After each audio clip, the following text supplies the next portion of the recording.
Hello and welcome to Tipsy Tolstoy, Russian literature for the inebriated.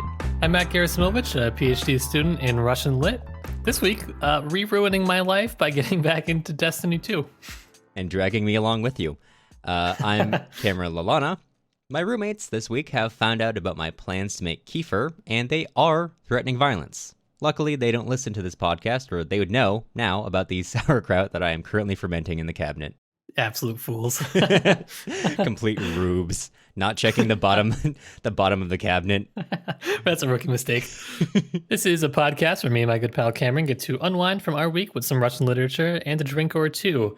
This week, we're going to be starting our Summer of Anna Karenina series, finally, with the first part of Leo Tolstoy's Anna Karenina. We're going to be reading one part every other week on the podcast, so if you're interested in joining the discussion on it, looking for a little bit more information on our book club that we're running on the side, or just some more goodies, go ahead and check out our Discord in the show notes or on our website for a link to join. And before we get into the show, we'd like to extend a big thank you to our newest patron, Irini.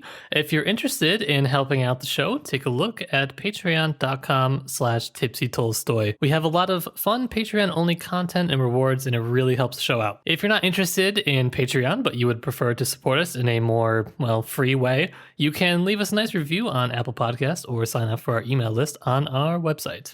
Yes, thank you for the updates.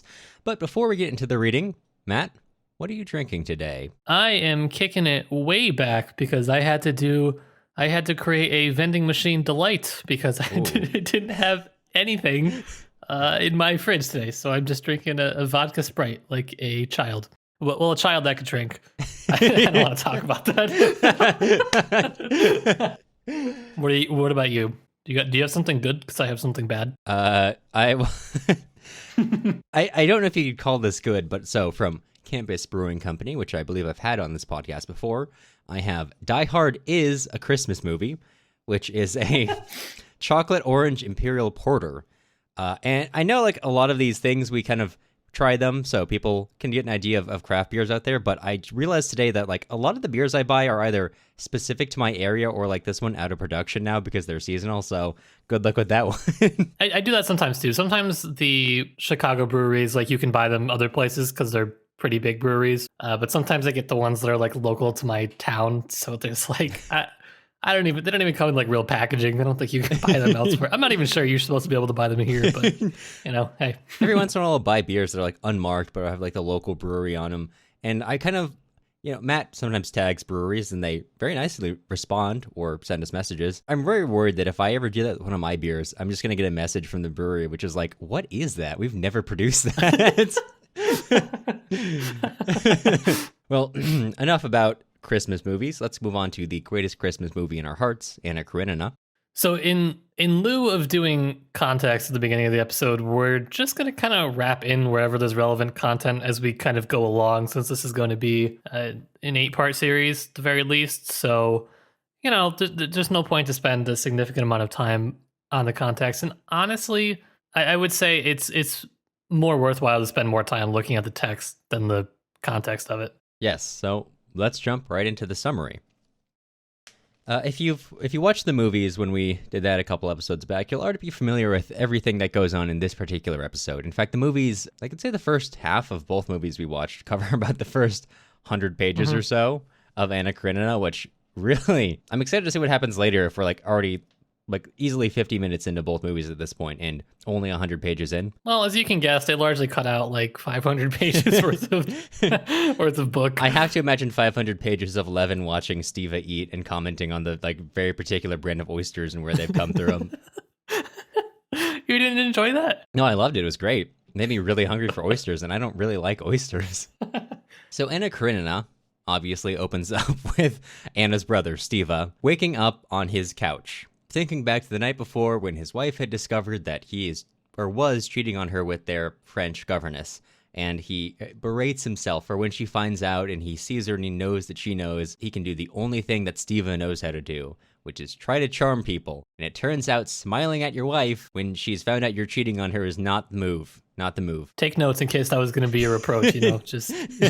Yeah. So we kind of go through his morning as his butler, Matt Vey, kind of helps him out, talks him through his day, etc., etc. He tries to go talk to his wife, Dolly, at this point, but she's not having it. Understandably, I would say. And when he's actually leaving his wife's bedroom, he thinks, and this is very characteristic of Steva, it's true, it's bad, her having been a governess in our house. That's bad. There's something common, vulgar in making love to one's governess. But what a governess. What a governess. Anyway, so... I remembered that line because I marked it too. Yeah, so this is Steva's character in like 2 sentences. So he is like, I don't know what to do, and he gets a letter, which makes him really happy because Anna is coming, and he's hoping that she's going to fix everything for him because he clearly can't. For all of his charm, and as we quickly learn, for all of his charm and how he's liked in society and how everyone loves Steva, it's kind of hard to actually like Steva if you're married to him.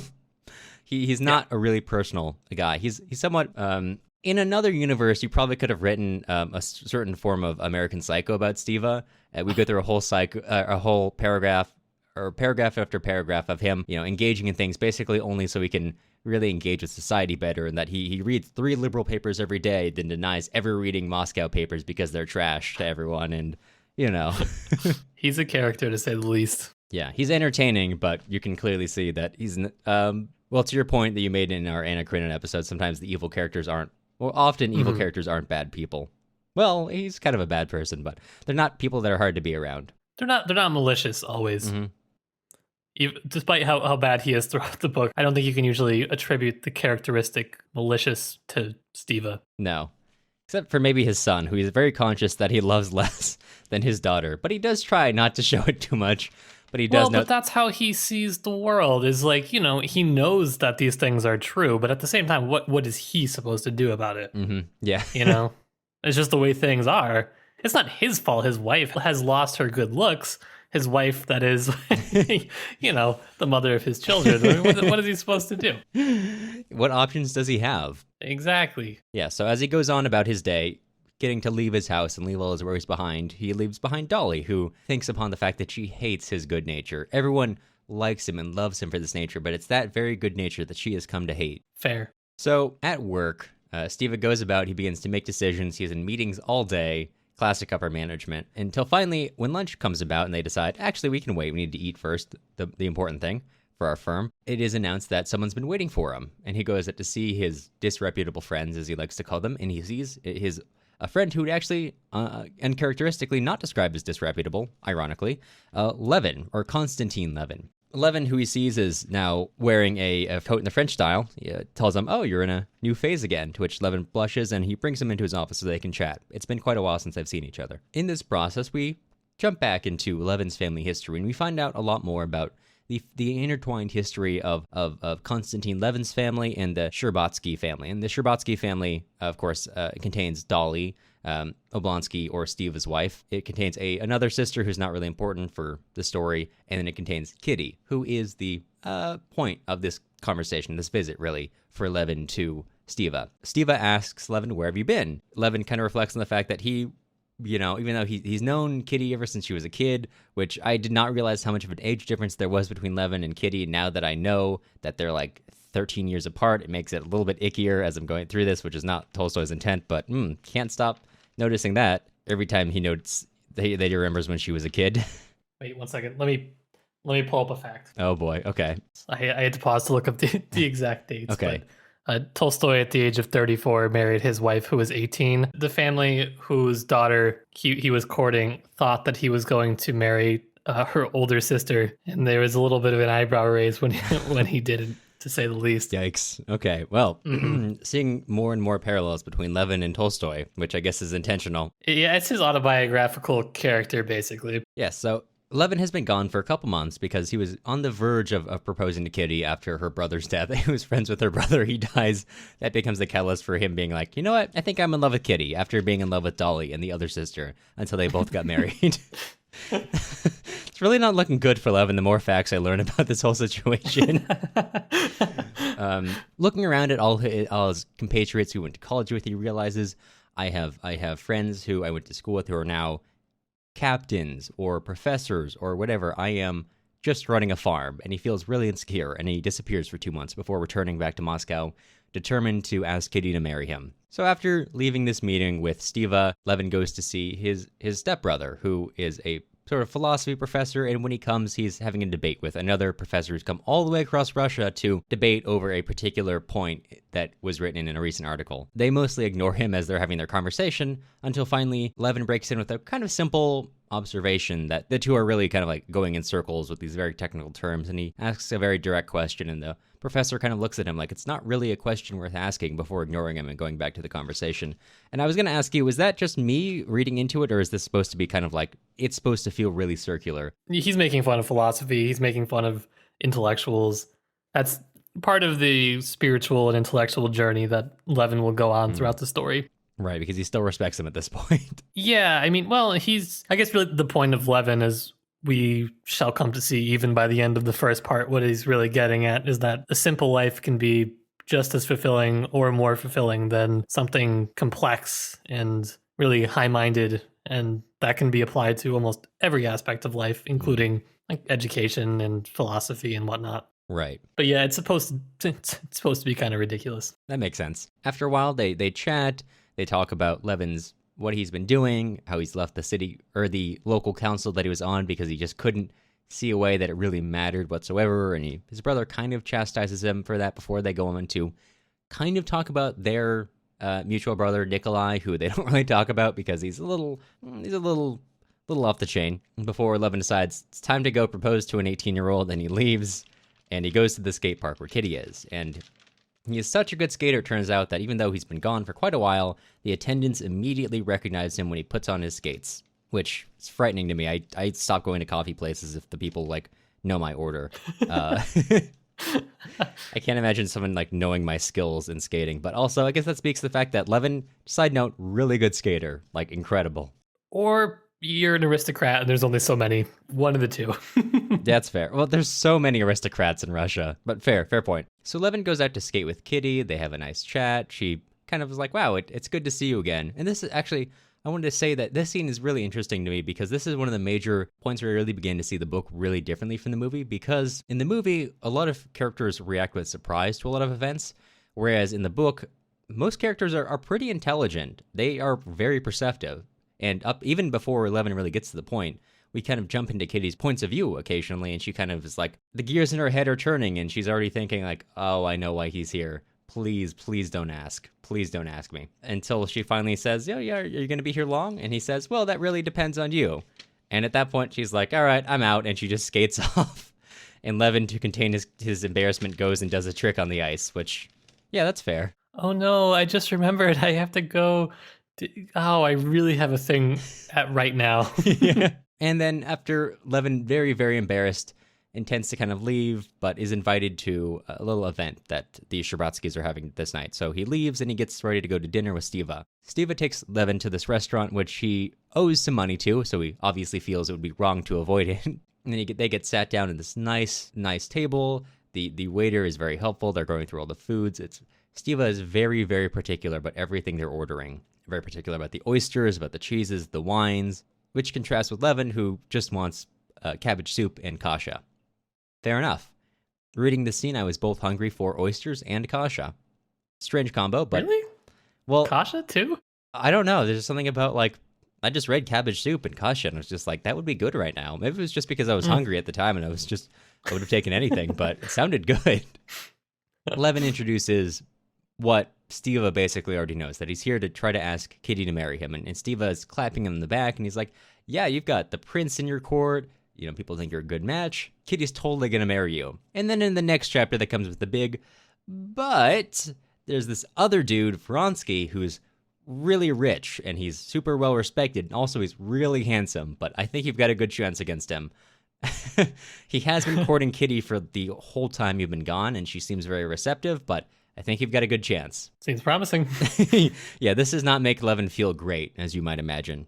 At this point, Steva, who obviously can't keep talking about Levin this whole time, has to go into his thing with Dolly, and he begins to debate with Levin over what should I do if I just have such love to give, basically, and is it really fair to really contain that within myself? And then Levin says quite simply, well, if I just had a good dinner, I wouldn't go eat a roll at a bakery afterwards. And then Steva characteristically says, but what if it's a really good role? Basically how that whole conversation goes, but in circles. What if you just had finished making up with your other role, but then there was another really good role? What are you supposed to do, Levin? I don't know what to do with the role. Can someone tell me? Yeah, also it turns out in the course of the conversation, Levin's pretty misogynistic. He's a lot to say about fallen women. Using a French woman who works in the restaurant as an example of fallen woman, I guess because she wears makeup and is showing off good customer service by being friendly with everyone who comes in. Yeah, and I guess you can probably infer why Steve has been banned from bakeries.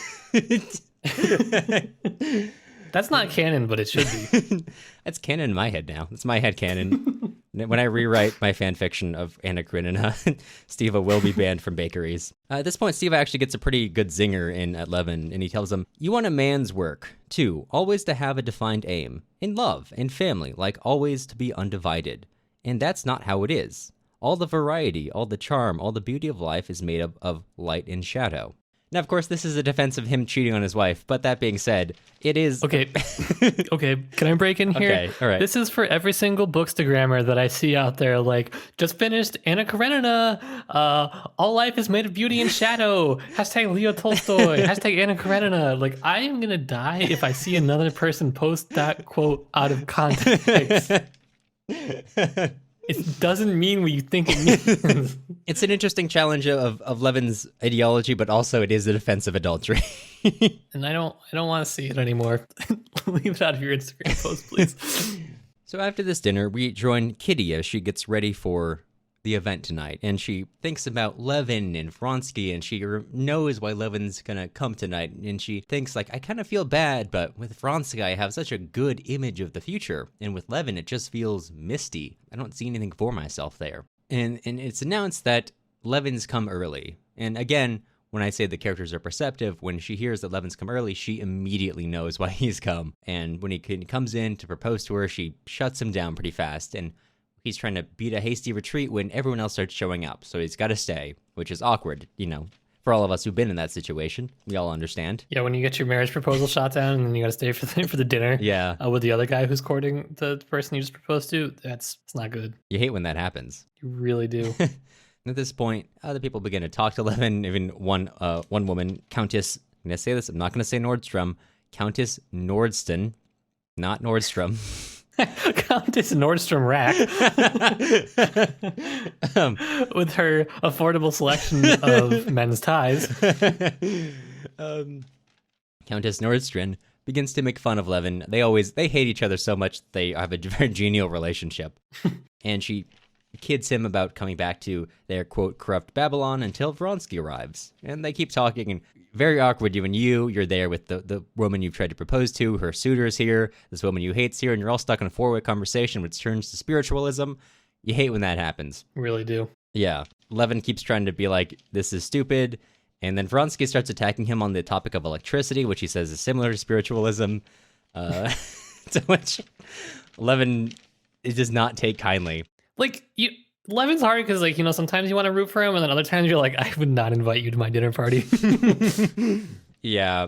Vronsky tries to keep it light, but Levin's really getting heated over this electricity thing, which Kitty's dad is nearby, and he heartily approves of Levin getting really angry over electricity. A man of our era. A man for our time. A hero of our time, if you will. If you will. And I will. After the evening, we follow Kitty for a while. She thinks about it, and she feels really bad about shooting Levin down. But she feels ultimately that she's made the right choice. And her mother agrees. Her mother is super happy that she has said no to Levin, because her mother really likes Vronsky. Well, her family's the really old, like, Moscow aristocrat type. So they're really going for just pure matchmaking potential. Yes. Yeah, exactly. So when Kitty is, like, kind of praying and like, I hope I made the right decision as she's going to bed, her mother is reflecting on how tough marriage is today. Got all these silly things like girls wanting to, choose who they get married to, which obviously is an untenable system, which would never work in the English style. And, the youth won't accept the French style of parents having all the control, although she would like that. So now they're in this Russian style of...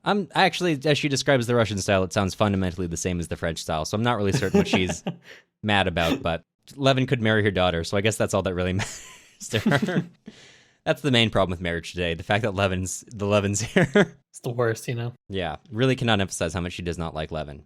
Opposite, her husband, who really likes Levin, they have a fight about it. You know, eventually they break it off, go their own ways, and she goes to bed saying the same prayer that Kitty is saying about the future.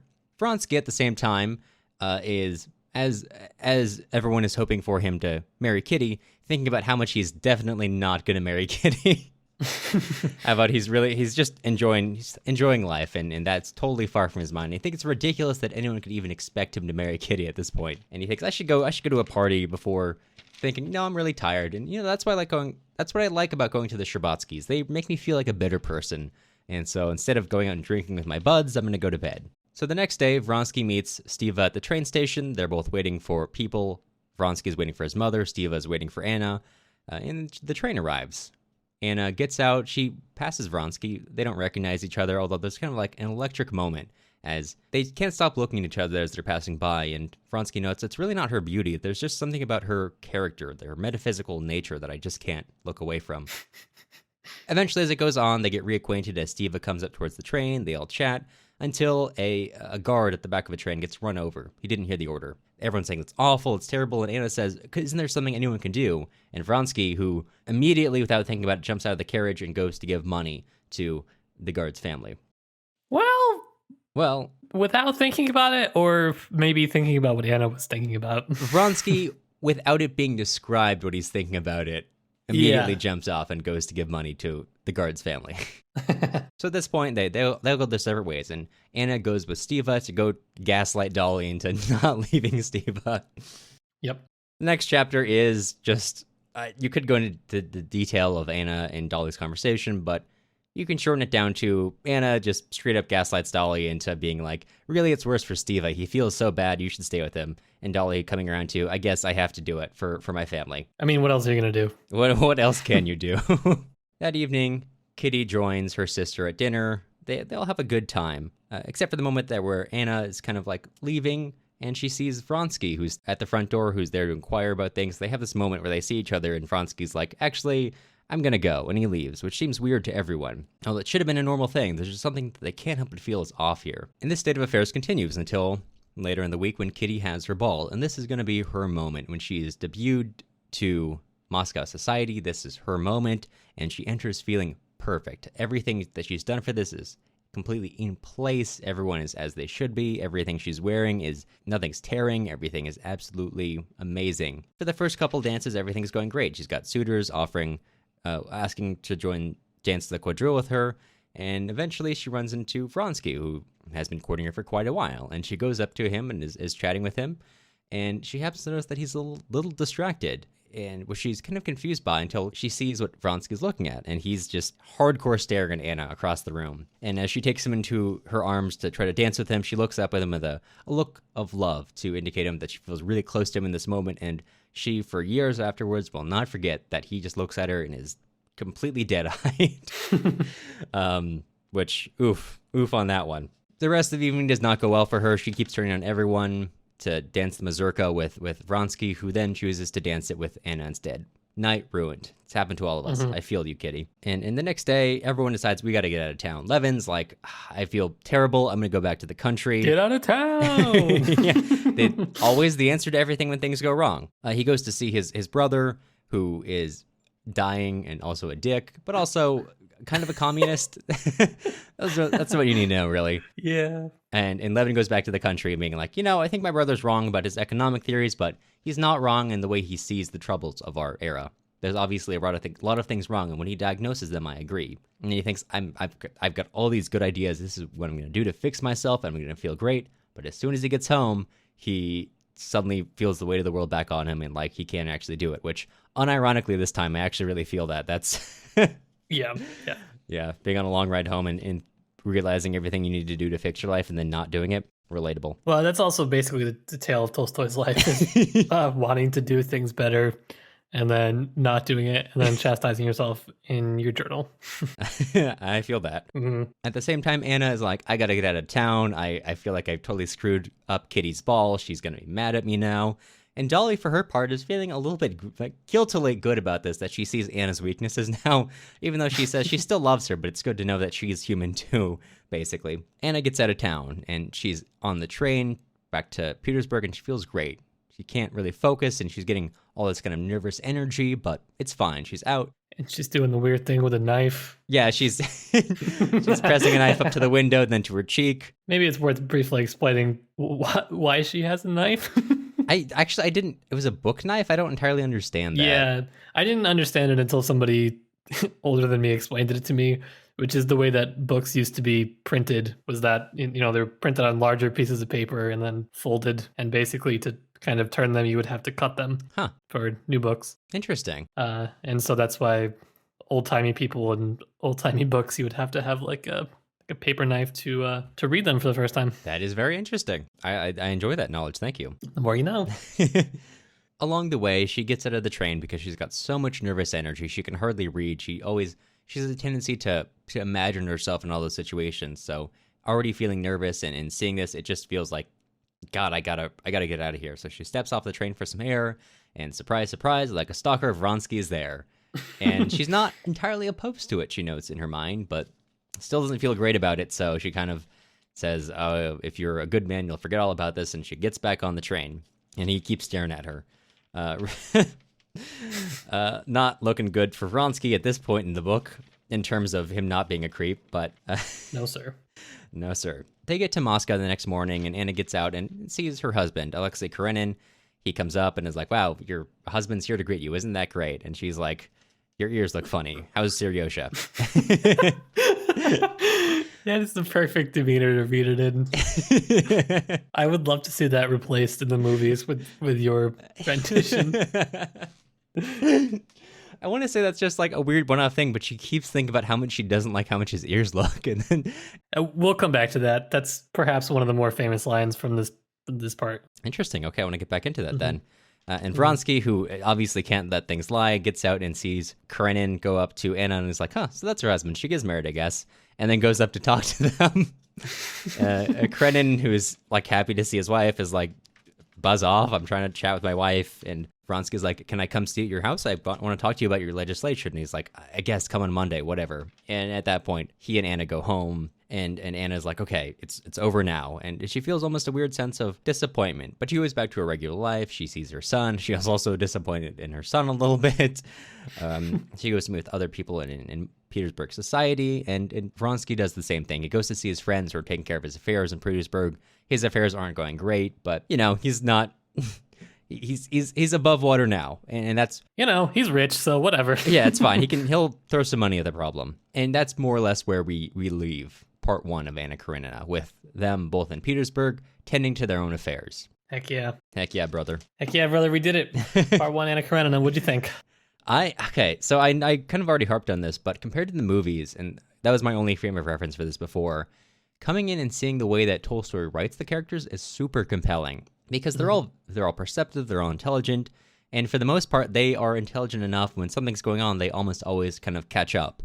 Kitty catching up to Levin's intent every time, Anna having very complex feelings about Vronsky. It really adds a lot to be able to see their inner life rather than, as it's often expressed as them kind of like staring off in the movies of like thinking, obviously, but being able to follow their inner thoughts really, for me, brings a lot more to the characters and being able to follow them. And when we were reading last week that Chekhov had kind of fallen in love with Anna, and the way that she's described, I related to Anna a lot. Like the way that he describes Anna of having a hard time reading books because she just keeps imagining herself in those situations. I get that. I've had to stop reading books because I'll do that and I'll get too excited and I'm like, wow, what if I was there?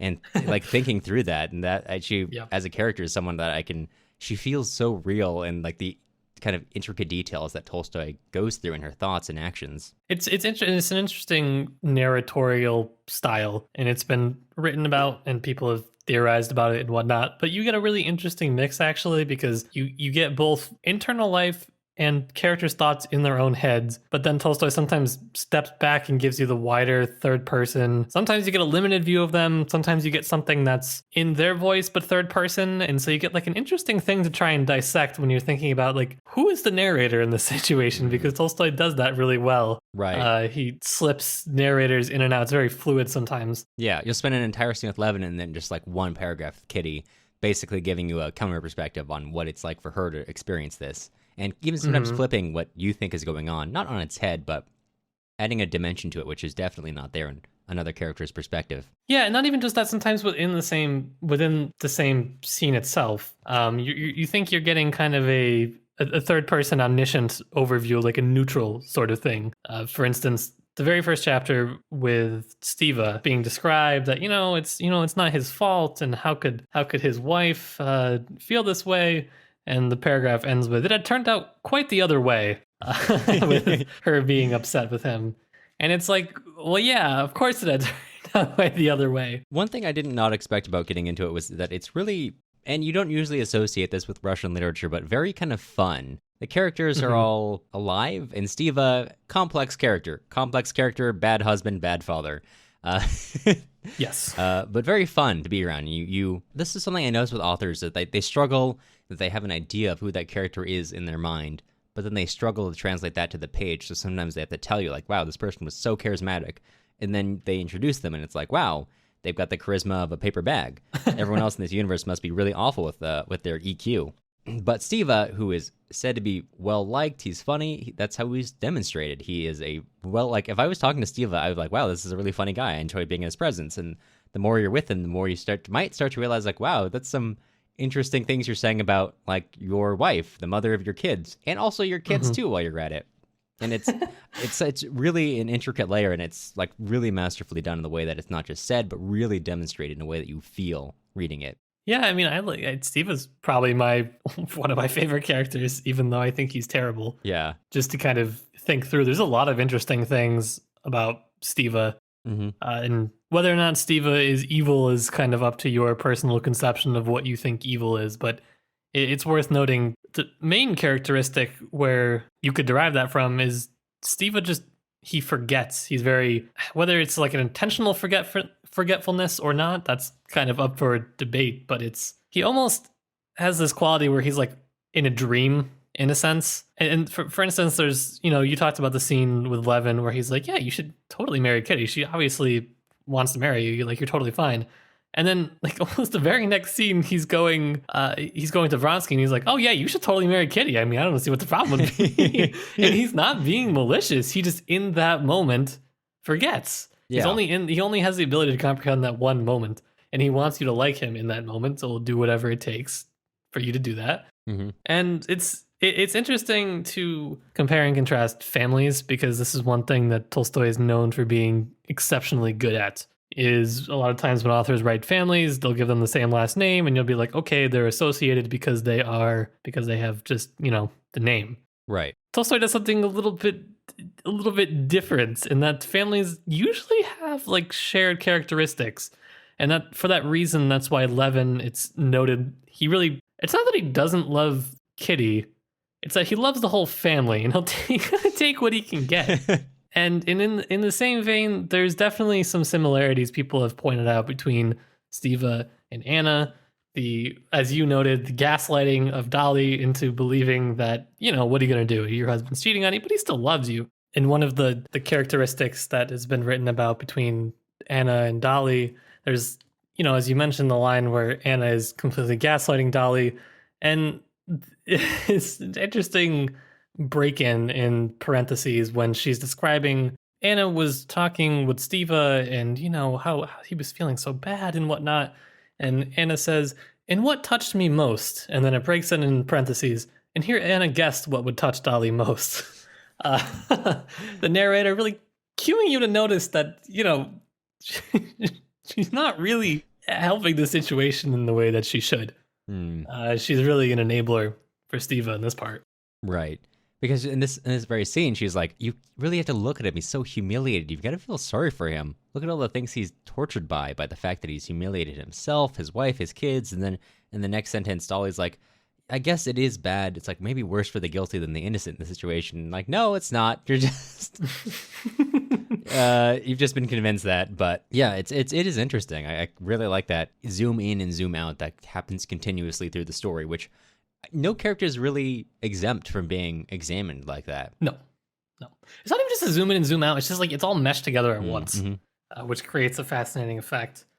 But do you want to talk about the ears? Go for it. Go for the ears. So the ears passage really, I think, depends on how you view the novel I would I would say there are a lot of different interpretations of it. There's kind of I guess I would say most people fall into the pro Anna camp and they sympathize with her. Some people do not, at least at this point, kind of in the story. The one thing that's worth mentioning is that Anna really hasn't done much after having her baby Seryoja. She hasn't really left him, and he's like what, 6 or 7. It's a couple years old. He's like fairly old, so she's kind of just been housebound, I guess, for a long time. And she's clearly established some sort of routine while doing this. And this trip is a catalyst to break that routine. And so that kind of sets the stage for what will be obviously the drama of the story, the Anna Vronsky Karenin triangle that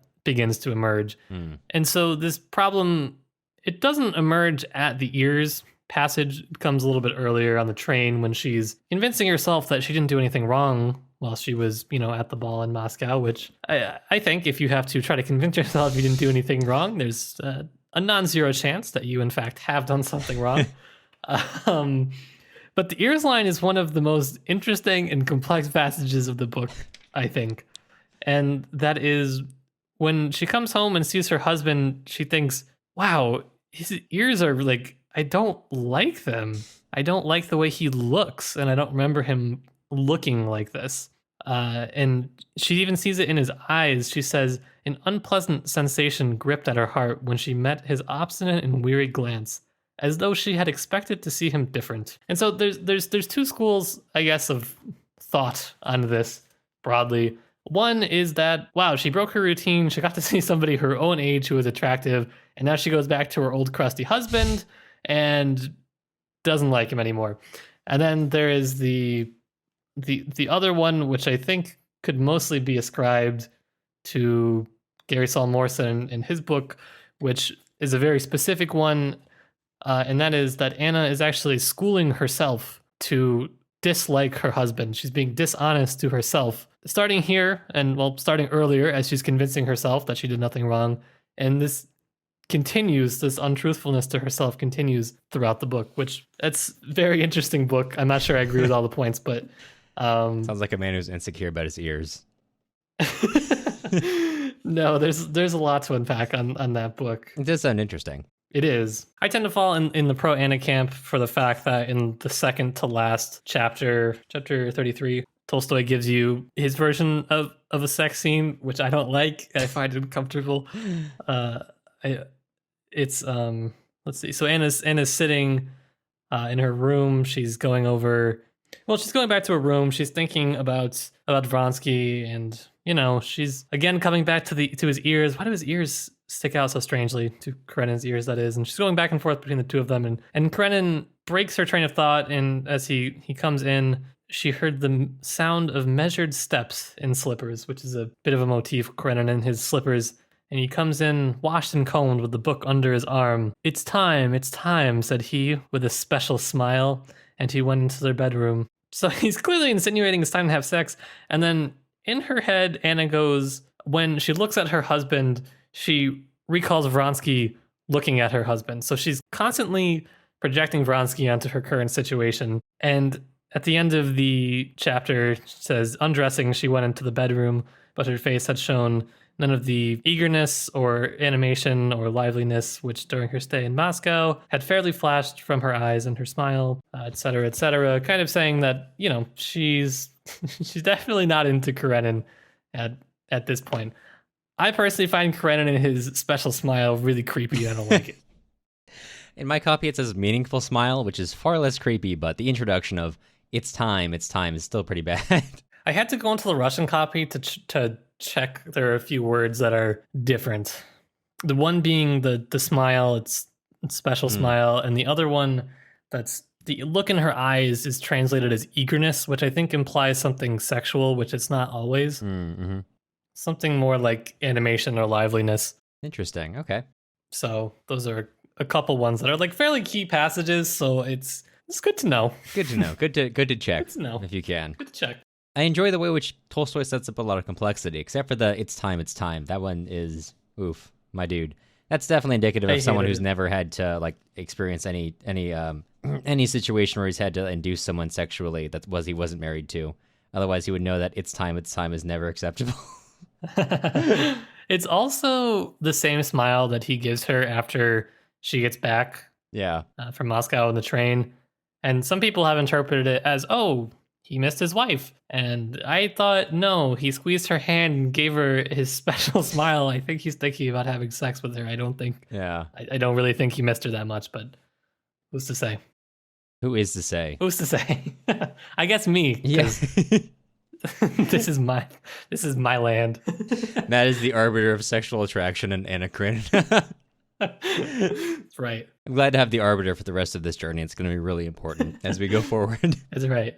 I wouldn't make you do this alone. I think it's interesting. I know we don't have a ton of time left, but I think it's interesting the characters who get a lot of time to have their perspective and characters who get very little of their perspective. Mm-hmm. Because, I mean, for the most part, we're following Anna and Levin, occasionally Steva, and then you kind of break into people like Dolly or Kitty, and even somewhat Vronsky, but really, I did not notice that much of Vronsky's perspective, except for when he's deciding what to do. Like, Karenin and Vronsky are, up to this point, somewhat mysterious, because you really don't get their perspective as much as you get everyone else's, which is interesting. I guess it sets up part of the conflict in that they're just characters who you don't understand as well as you get into this. Yeah, that's part of it. I think the other part of it is the book really would have been too long if I had already had done that. But what's most interesting from that is the fact that you get Anna and Levin are really your primary characters that you get the world filtered through. For the majority of the book, there are parts where, of course, there are other characters and whatnot. But you get these two characters who aren't really immediately connected in any sort of way. I mean, there's kind of this weird, like, familial will they or won't they kind of happening with Levin. But it's not like Anna and Levin are friends. And so this has set up really a difficult thing for Tolstoy scholars and even his contemporaries when they read the book and they're like, why did you write it like this? Like, you wrote 2 books, Mr. Tolstoy, Count Tolstoy. Why didn't you just publish them like that? And Tolstoy said, no, you're missing it. You're missing the labyrinth of linkages, as he called it. And so that's what will be important to pay attention to as we start to go through the rest of the parts is how are the 2 primary plot lines linked, what themes, motifs, interactions are really there connecting them, because you only get maybe one interaction towards the end of the book between Levin and Anna, and it's not super consequential comparatively. Right. So something interesting, put it out there, something to think about. Something to think about as we go into future episodes. But for now, I think we're approaching the edge of what is acceptable. But before we totally wrap up, Matt, and I've got a fun little remix here for you. On a scale of 1 to Steva, how drunk are you? I don't think I'm that drunk because I am instead invigorated with the spirit of talking about Anna Karenina, because I wanted to talk about it for so long on the podcast, but we had to figure out a format that worked for it. And you know what? We're going to give it a full 8-parter. We're doing it. We're contributing a full, what is at this point almost half of the episodes in our oeuvre to Anna Karenina. It'll be a third at that point when we're done, but... So like a 3 or a 4. Yeah, what about you? That's fair. So this Imperial Porter, as you might guess, is pretty high in alcohol content, almost 14%. So I'm there. I'm like a solid 6 or 7. That's pretty good. I'm happy for you. Me too. This has been good. Won't be good for me when I'm editing later and have to edit out some of those raunchy jokes, but, as it goes. Don't make good bumpers. Okay, well, I know that we're in the middle of our Summer of Anna Karenina, but next week, we're actually reading something else. Matt, what are we reading next week? So as I mentioned, we're doing Anna Karenina only every other week, just in case you happen to not be that interested in Anna Karenina for whatever earthly reason. So you'll get a break during our off weeks. And next week, we're going to be turning to Andrei Sinyavsky and the short story Pence. Be sure to listen in as we continue to explore some of the weirdest sex scenes ever written in world literature. Continuing our grand tradition from Sankhya on to, I guess, now Anna Karenina, now that you pointed that out to me. I didn't notice before. And finally, Gens, or Gens, I guess. P-K-H-E-N-T-Z. You decide. I literally couldn't find a translation for that, but okay, I'm sure it exists. Well, before we let you go, we want to extend a sincere thank you to all of our current patrons. We've got Jeff, Janice, Anne, Emily, Jesse, Madeline, Alex, Daniel, Paige, Darren, Larkin, Irini, Lou, Gary, Daniel, Jack, Alex, and Roland. Podcasting isn't free, and grad school pays monopoly money. So if you're interested in joining with our current patrons to keep their show running, take a look at patreon.com/tipsytolstoy. I'm going to applaud you for getting through not only our patrons, but also another sentence in one breath. Oh, no. I took a little breather. I'm going to edit that out. So it sounds impressive to everyone. We're revealing the magic. It's fine. The music used in this episode was Soviet March by Toasted Tomatoes. You can find more of their stuff on toastedtomatoes.bandcamp.com and also on YouTube under the same username. If you're looking for other places to find us, you can also follow us on Instagram at Tipsy Tolstoy Podcast or join our email list on our website, tipsytolstoy.com. You'll hear from us again soon.